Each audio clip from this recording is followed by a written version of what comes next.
नमस्कार, आप देख रहे हैं एवन उत्तराखंड और मैं हूं आपके साथ भारती उत्कर्ष जैन। बुलेटिन की शुरुआत करेंगे इस वक्त की हेडलाइंस के साथ। रक्षा मंत्री राजनाथ सिंह का देहरादून दौरा, सैन्य धाम में शहीदों के आंगन की मिट्टी पर अर्पित की पुष्पांजलि, सैनिक सम्मान यात्रा का किया गया समापन, सीएम धामी भी रहे मौजूद।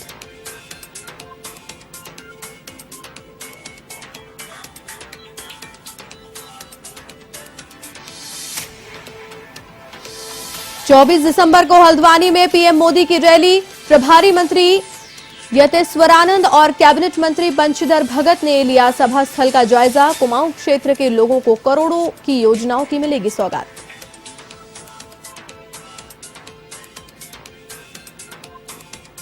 देहरादून प्रदेश कांग्रेस कार्यालय में प्रेस वार्ता का आयोजन, एआईसीसी प्रवक्ता गौरव वल्लभ, प्रदेशाध्यक्ष गणेश गोदियाल और नेता प्रतिपक्ष प्रीतम सिंह मीडिया से हुए मुखातिब।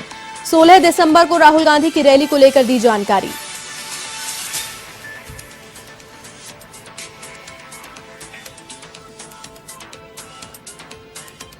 हरिद्वार लोकसभा के प्रभारी और कैबिनेट मंत्री भजनलाल जाटव का मंगलौर दौरा, विधायक जी निजामुद्दीन के आवास पर ली बैठक, राहुल गांधी के कार्यक्रम की ली जानकारी, ज्यादा से ज्यादा लोगों को पहुंचाने की अपील।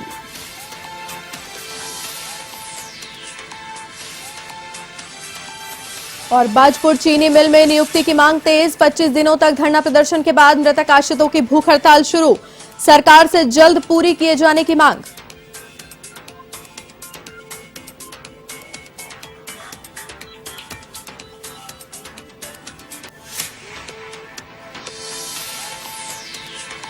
रक्षा मंत्री राजनाथ सिंह देहरादून के दौरे पर हैं, जहां उन्होंने सैन्य धाम में शहीदों के आंगन की मिट्टी पर पुष्पांजलि अर्पित की और देहरादून के 204 शहीद परिजनों को सम्मानित किया। आपको बता दें कि सैन्य धाम के शहीद द्वार का नाम सीडीएस जनरल बिपिन रावत के नाम पर रखा जाएगा। कार्यक्रम में मुख्यमंत्री पुष्कर सिंह धामी भी उपस्थित रहे। इस दौरान उन्होंने कहा कि रक्षा मंत्री स्वयं एक किसान पुत्र हैं, वह पूर्व सैनिकों की भावनाओं से भली भांति परिचित हैं। संबोधन के दौरान उन्होंने जनरल बिपिन रावत को श्रद्धांजलि भी अर्पित की और कहा कि जनरल रावत के उत्तराखंड राज्य को लेकर बहुत सपने थे। हमारी सरकार उनके सारे सपनों के अनुरूप उनकी सभी आकांक्षाओं को पूरा करेगी, जो देश भर के युवाओं को राष्ट्र सेवा के लिए प्रेरित करेगा। जिन आंगनों के ये पावन और इसके साथ ही मंच की हल्द्वानी में होने वाली प्रधानमंत्री मोदी की रैली को लेकर तैयारियां जोरों पर हैं। इसे लेकर नैनीताल जिले के प्रभारी मंत्री यतेश्वरानंद, कैबिनेट मंत्री बंशीधर भगत सहित प्रशासनिक टीम ने MB inter college ground, mini stadium, अंतर्राष्ट्रीय स्टेडियम और केसर शुगर फार्म का निरीक्षण किया। मंत्री यतेश्वरानंद ने बताया कि 16 दिसंबर को पीएम मोदी की यहां ऐतिहासिक रैली है। इस दौरान पीएम मोदी कुमाऊं क्षेत्र के लोगों को करोड़ रुपए की योजनाओं की सौगात देंगे। 24 तारीख को माननीय प्रधानमंत्री नरेंद्र मोदी जी यहाँ पर हल्द्वानी में आने का कार्यक्रम है। वो कार्यक्रम अच्छा कार्यक्रम हो, बढ़िया कार्यक्रम हो, उसी की तैयारी के लिए आज हम आए हैं। कौन सा स्थान ठीक है, कहाँ पर रैली करनी है, वो सारी चीज़ आज तय करनी है हम लोगों ने। और भारी संख्या में कार्यकर्ता आएंगे, लाखों की संख्या में। हमारे कुमाऊं मंडल की रैली है, उसी की तैयारी के लिए हम आए। और कुछ माननीय प्रधानमंत्री जी शिलान्यास भी, जो हमारी कुमाऊं में बड़ी बड़ी योजनाएं हैं, उसका भी कार्यक्रम यहाँ पर होगा। पूर्व राज्य मंत्री एवं वरिष्ठ भाजपा नेता डॉक्टर विनोद आर्य को बीजेपी ओबीसी मोर्चा उत्तर प्रदेश में सह प्रभारी बनाया गया है और इसी को लेकर बीजेपी हरिद्वार मध्य मंडल द्वारा उनका जोरदार स्वागत किया गया। प्रेस क्लब हरिद्वार के सभागार में आयोजित स्वागत समारोह में बीजेपी पदाधिकारियों और कार्यकर्ताओं द्वारा विनोद आर्य को फूल मालाएं पहनाई गईं और स्वागत किया गया। इस मौके पर पत्रकार वार्ता करते हुए डॉक्टर विनोद आर्य ने बीजेपी हाईकमान को धन्यवाद देते हुए कहा कि उन्हें चुनाव में उत्तर प्रदेश बीजेपी ओबीसी मोर्चा का सह प्रभारी बनाया गया है। संगठन द्वारा उन पर भरोसा करते हुए बड़ी जिम्मेदारी दी गई है। वो हाईकमान के भरोसे पर खरा उतरने का पूरा प्रयास करेंगे।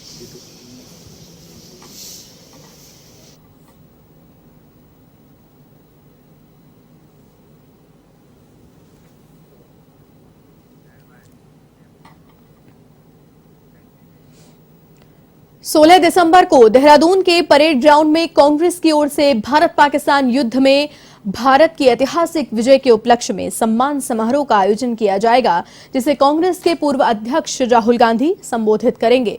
देहरादून में होने वाली कांग्रेस की सम्मान रैली को लेकर उत्तराखंड प्रदेश अध्यक्ष गणेश गोदियाल से हमारे संवाददाता ज्योति सिंह ने की खास बातचीत। आइए आपको दिखाते हैं।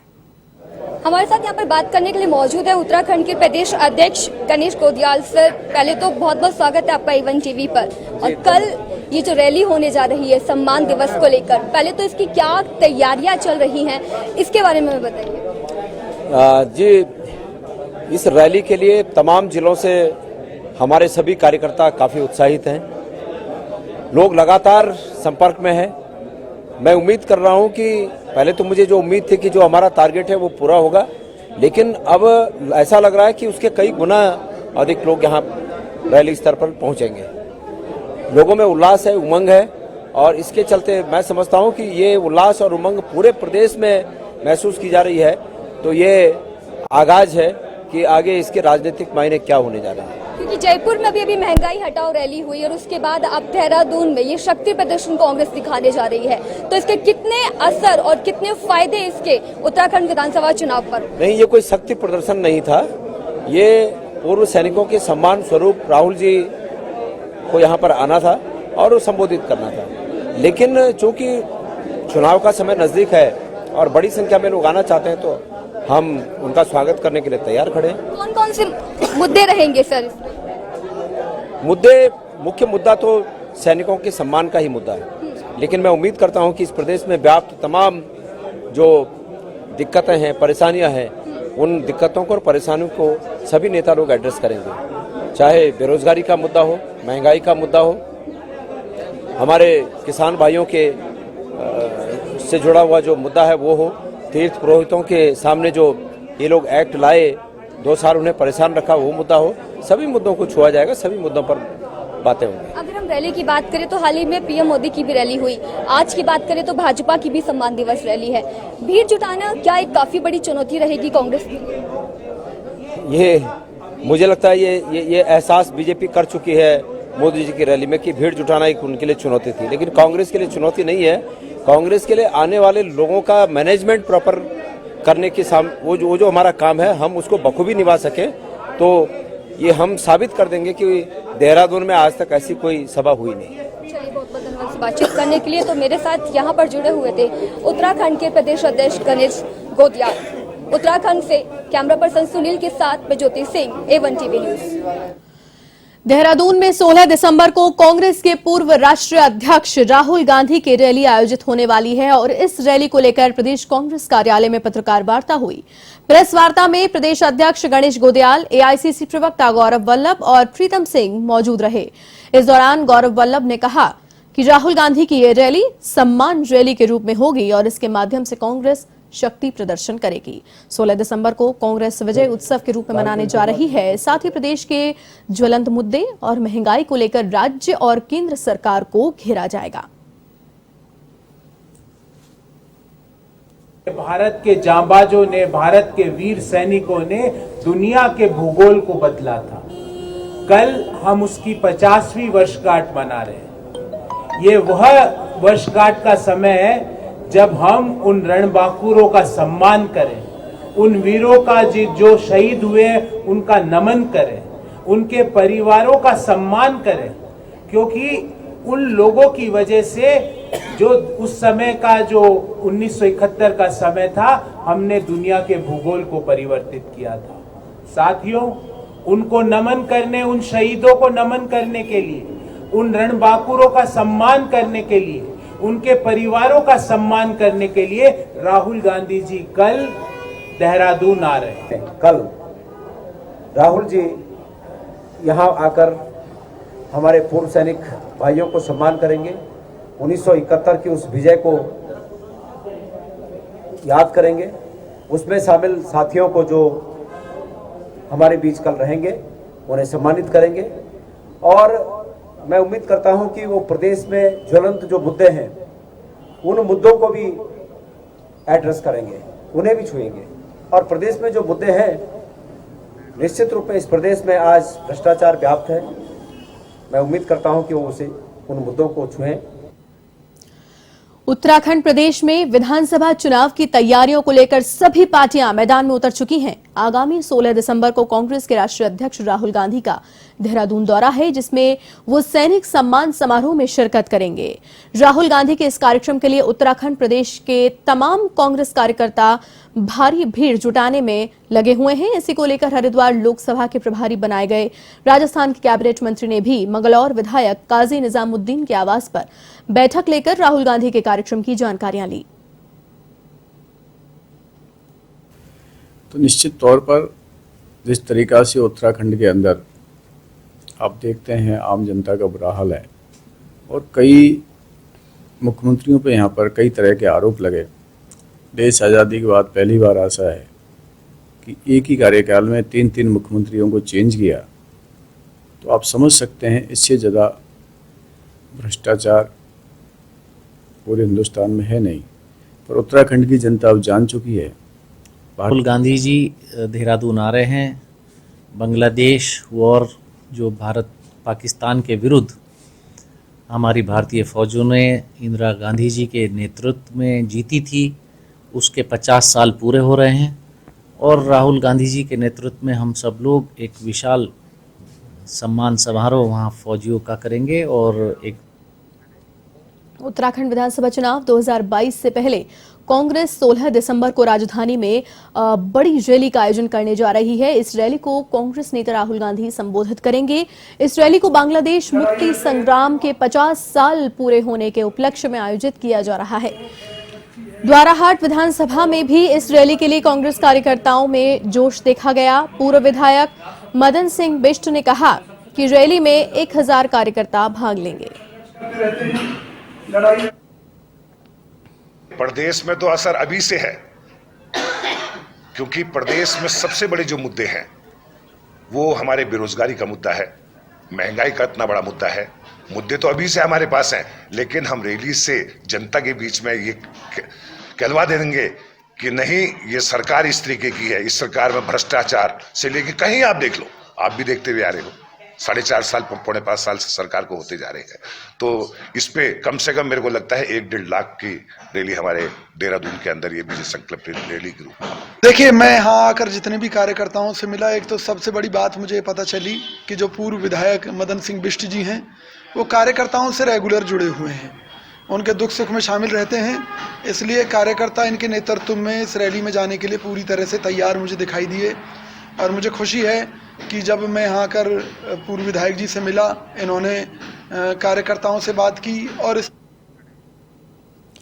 डोईवाला सरकारी अस्पताल को पीपीपी मोड से मुक्त करवाने को लेकर यूकेडी नेता बीते कई दिनों से आमरण अनशन पर बैठे हैं और इसी कड़ी में बुधवार को नेता कार्यकर्ताओं ने अस्पताल के बाहर बीजेपी और कांग्रेस की सद्बुद्धि के लिए यज्ञ किया। इस दौरान यूकेडी नेता शिव प्रसाद सेमवाल ने कहा कि अस्पताल को पीपीपी मोड पर दिए जाने के दोनों दल जिम्मेदार हैं। जो भी सरकार आती है वो इसे अपग्रेड करने की बात तो करती है, लेकिन इसे अपग्रेड किया नहीं गया। भाजपा तथा कांग्रेस दोनों सरकारों ने अपने टाइम पे इस अस्पताल को बदहाली की कगार पे पहुंचा दिया है और किसी भी हालत में जनता उनके सामने कई बार रो गिड़गिड़ा चुकी है, कई बार यहाँ पर आंदोलन हो चुके हैं और पिछले 21-22 दिन से यहाँ पर उत्तराखंड क्रांति दल का भी आंदोलन चल रहा है। लेकिन दोनों के जो जनप्रतिनिधि हैं, दोनों के जो नेतागण हैं, दोनों सरकारों के, कोई भी इसका संज्ञान लेने को तैयार नहीं है। एक भी व्यक्ति ये बोलने को तैयार नहीं है कि ये गलत हुआ है, जबकि जनता कई बार आंदोलन कर चुकी है इसको लेकर के, कई मुकदमे जो है जनता के ऊपर हो चुके हैं। इसीलिए आज भाजपा और कांग्रेस दोनों की बुद्धि शुद्धि के लिए यहाँ पर यज्ञ रखा गया था और उम्मीद है कि इस यज्ञ से उनको कुछ बुद्धि शुद्धि आएगी और वो इसका अनुबंध निरस्त करा। खबर बहादुराबाद टोल प्लाजा से है, जहां बुधवार को बहादुराबाद टोल प्लाजा पर चल रहे किसानों के धरने का समापन करने का ऐलान किया गया। इसे लेकर वरिष्ठ किसान नेता सुभाष सिंह ढिल्लों ने बताया कि कृषि कानून वापस लिए जाने के बाद किसान धरने का समापन करने जा रहे हैं।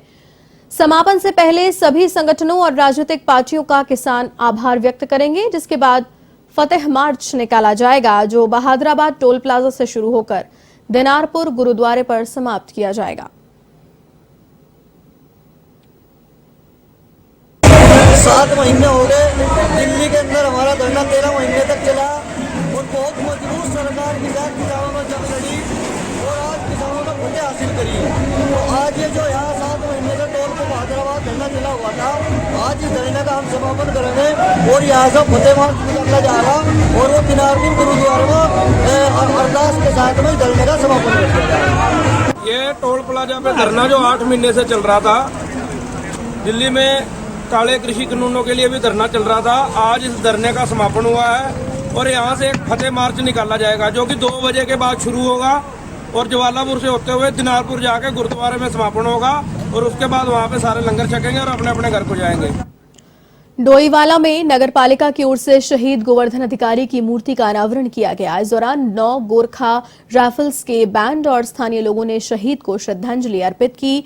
आपको बता दें कि 15 दिसंबर 1971 को हुए भारत पाक युद्ध में परमवीर चक्र से सम्मानित लच्छीवाला निवासी गोवर्धन अधिकारी पाकिस्तानी सैनिकों से लोहा लेते हुए शहीद हो गए थे।